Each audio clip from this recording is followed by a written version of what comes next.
अस्सलामुअलैकुम। नेक्स्ट हमारे पास इलेक्ट्रिकल पावर और जूल्स लॉ के न्यूमेरिकल्स हैं।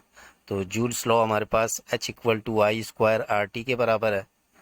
यहाँ अगर V की वैल्यू आई आर और I बराबर है हमारे पास V ओवर आर के, तो अगर हम I की वैल्यू यहाँ पुट करें, यानी I की जगह V ओवर आर डालें, तो V चूँकि I पे स्क्वायर है तो V पे भी स्क्वायर आ जाएगा और R पे भी स्क्वायर आएगा। और यहाँ से ये एक R जो है इस एक R से कैंसिल आउट हो जाएगा, तो V square T over R हमारे पास जूल्स लॉ की एक और फॉर्म आ जाएगी। तो जूल्स लॉ की हमारे पास दो फॉर्में हैं यहाँ पर।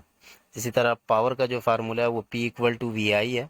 अगर V equal to I R डाल दें तो इस V की जगह हमारे पास आई आर आएगा, और ऑलरेडी भी यहाँ पर आई मौजूद है, तो ये आई से मल्टीप्लाई होगा तो आई स्क्वायर हो जाएगा, और ये जो आर है वो ये आएगा। तो P equal to I square R in term of current आ जाएगा। और अगर हम V equal to I R की जगह I equal to V upon R डालें, यानी इस आई की जगह V अपॉन आर डालें, तो ऑलरेडी यहाँ पर V भी मौजूद है और दोबारा यहाँ पे V ओवर आर आएगा, तो ये जो V है V से मल्टीप्लाई होगा तो V स्क्वायर हो जाएगा और नीचे R आ जाएगा। तो यहाँ बाकी जितनी भी क्वांटिटीज़ है वो पुरानी ही वाली हैं, यानी कि V पोटेंशियल डिफरेंस वोल्ट के अंदर है, R ओहम में रेजिस्टेंस है, T टाइम है सेकंड के अंदर, जस्ट H ये जो है ये हीट डेसिपेशन है हमारे पास, कितनी हीट निकल रही है, और इसको हम जूल में नापेंगे।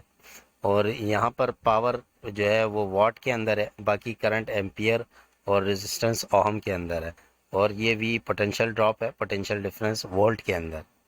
फर्स्ट एग्जांपल की तरफ आते हैं। 100 joule of heat is produce each second in 4 ohm resistance. 4 ohm के रेजिस्टेंस में हर सेकंड में 100 जूल की जो हीट है वो पैदा हो रही है। Find the potential difference, we find out करना अक्रॉस दिस रेजिस्टेंस। तो हमारे पास जो हीट डेसिपेशन है वो 100 जूल दी गई है। ईच सेकंड से मुराद टाइम जो है वो 1 सेकंड है हमारे पास, और रेजिस्टेंस हमारे पास 4 ओहम है, और पोटेंशियल डिफरेंस हमें फाइंड आउट करना है। तो जूल्स लॉ का formula in term of potential difference लगा दें, H equal to V square T over R, और H आपके पास 100 है, V square as it is आएगा, टाइम 1 है, R 4 है, ये डिवाइड से मल्टीप्लाई में जाएगा, इससे मल्टीप्लाई होगा 400, चूँकि ये स्क्वायर में तो रूट ले लें तो 20 वोल्ट हमारे पास पोटेंशियल डिफरेंस आ जाएगा। नेक्स्ट क्वेश्चन है हमारे पास 220 वोल्ट सर्किट, यानी पोटेंशियल डिफरेंस 220 वोल्ट दे दिया गया। Circuit is use to power.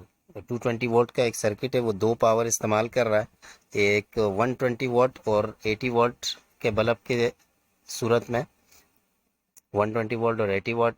Which bulb has the greater resistance and which one has the great higher current. कौन से बल्ब की ज़्यादा रेजिस्टेंस होगी और कौन से बल्ब का ज़्यादा करंट होगा। तो सबसे पहले हम दोनों बल्ब की रेजिस्टेंस निकालेंगे, फिर उसको कंपेयर करेंगे, और फिर करंट निकालेंगे और उसको कंपेयर करेंगे।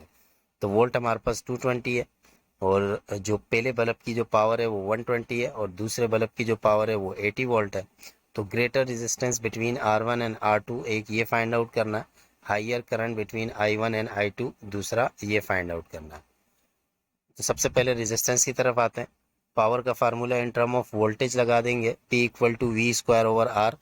तो P1 हमारे पास बराबर हो जाएगा वी स्क्वायर ओवर R1 के, और इसी तरह R1 उधर चला जाएगा, P1 नीचे आ जाएगा, तो R1 बराबर हो जाएगा वी स्क्वायर ओवर P1 के।